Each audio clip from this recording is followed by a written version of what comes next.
একদা এক গ্রামে এক কাঠুরিয়া বাস করত, যার নাম ছিল মঙ্গলা। সে প্রতিদিন সকালে কুড়াল কাঁধে নিয়ে গভীর জঙ্গলে কাঠ কাটতে যেত। সারা দিন হাড়ভাঙা পরিশ্রমের পর সে ক্লান্ত হয়ে ফিরে আসত।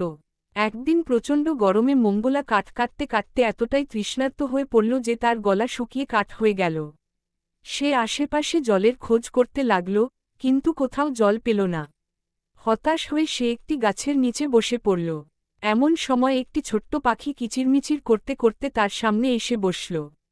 পাখিটি মঙ্গলাকে দেখে উড়ে গিয়ে একটু দূরে একটি পাথরের দিকে ইশারা করল। মঙ্গলা কৌতূহলী হয়ে পাখিটির দেখানো পথে গেল এবং দেখল পাথরের নিচ থেকে ক্ষীণ ধারায় জল বেরিয়ে আসছে। সে আনন্দে আত্মহারা হয়ে অঞ্জলি ভরে জল পান করল।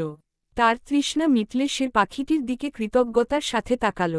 পাখিটি তখন মানুষের ভাষায় বলে উঠল, হে মঙ্গলা, তুমি শুধু বাইরের জল খুঁজছিলে, কিন্তু আসল জলের উৎস তোমার ভেতরেই রয়েছে।